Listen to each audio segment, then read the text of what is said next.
Conviction. Conviction is a behavior correction. It's up to us to follow through in obedience. Conviction and knowing God's voice go hand in hand, meaning they work together. Godly conviction is about going against God, being found guilty, and the response to it. The response we have determines where we place our relationship with God. And when God tries to get your attention for action, how quick are you to give him your full attention and your follow through? I got hit with this a bit hard, a little harder than usual. I was given an assignment. The assignment had a deadline, and I know the purpose behind the assignment. I not only half-heartedly did the assignment, I did it horribly. This is actually the assignment making these videos. And no, I'm not going to be great at it right off the bat. I'm still getting used to it. But when you're not used to it and you still put part of yourself, not all of yourself in it, it gets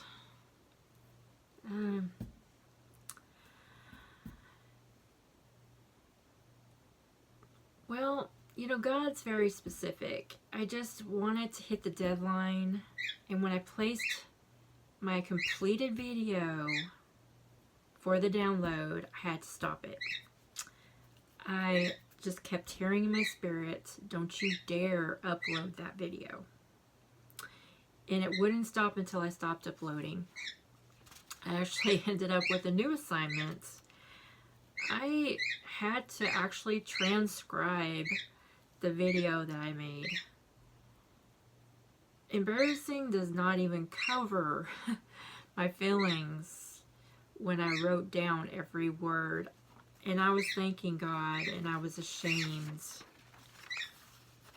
I was just so ashamed that I took my assignment so lightly. I not only had to do my assignment all over again, but now I have to really look at myself and decide how seriously I'm going to walk in my faith.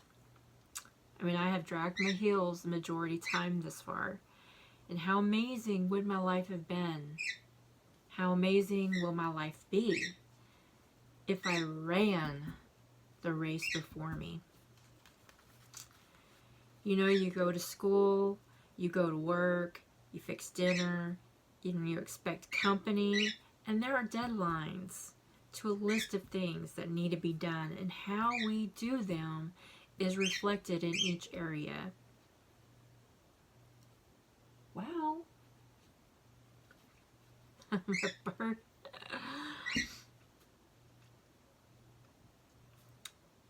How we do them is reflected in each area. You get a grade in school that determines whether you pass or not.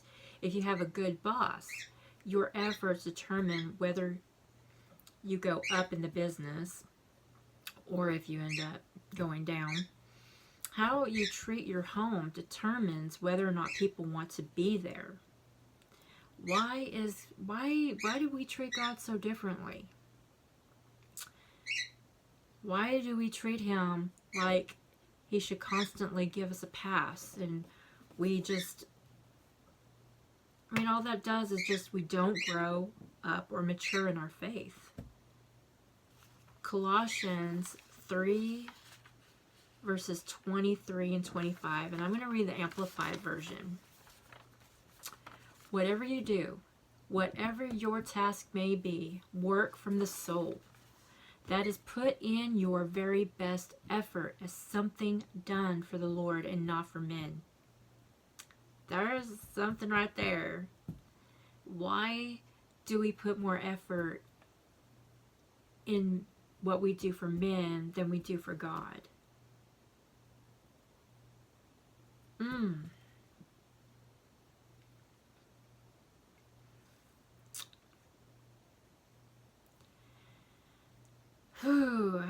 whatever you do, whatever your task may be, work from the soul. That is, put in your very best effort as something done for the Lord and not for men, knowing with all certainty that it is from the Lord, not from men, that you will receive the inheritance, which is your greatest reward. It is the Lord Christ whom you actually serve.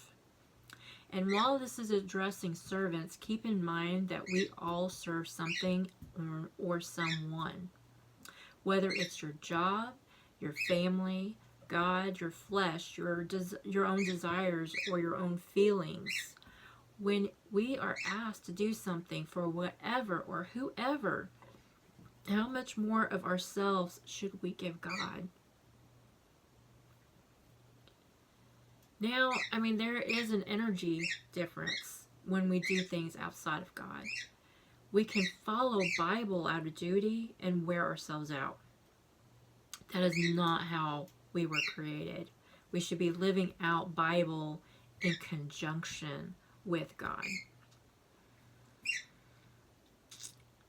I don't know. I see people in ministry. They've got to do all these things. They've got to do this. They've got to do that. And they do it not with God. They do it in their own ability, and they are worn out. They are stressed out.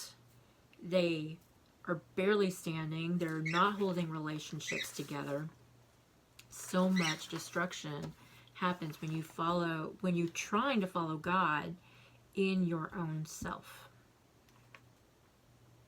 And that is also why I end up in this conviction thing right now and have to redo the whole video, because I was following God in my own way and not His way. Yes, follow God and you don't have to redo things. Also, follow God and don't wear yourself out.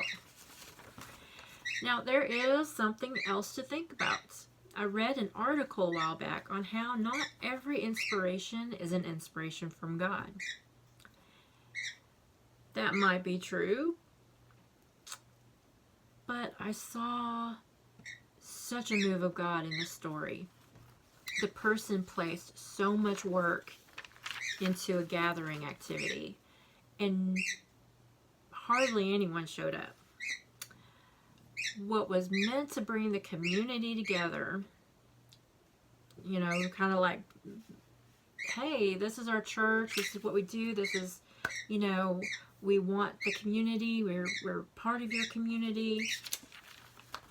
Hardly anybody showed up, and it was seen as an utter failure by the person that did the gathering.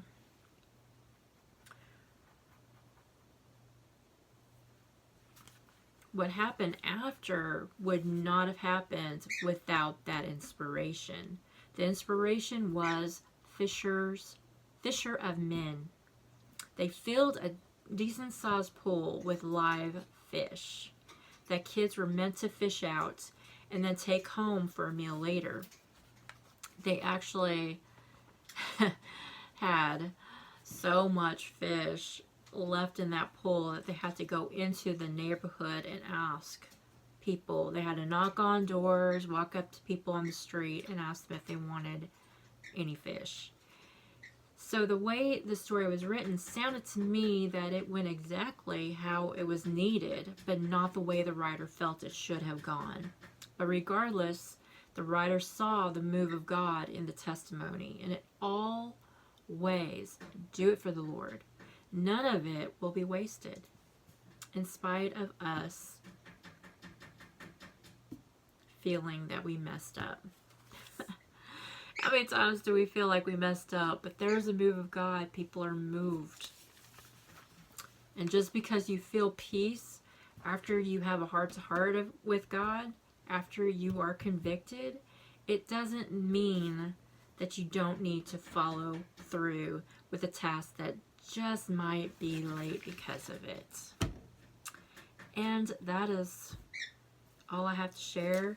Keep in mind, you know, do everything, no matter how much you don't want to do it, or how challenging it might be, or how stressed out you might feel about it. I mean, I'm a little nervous getting on these videos and putting it on broadcast.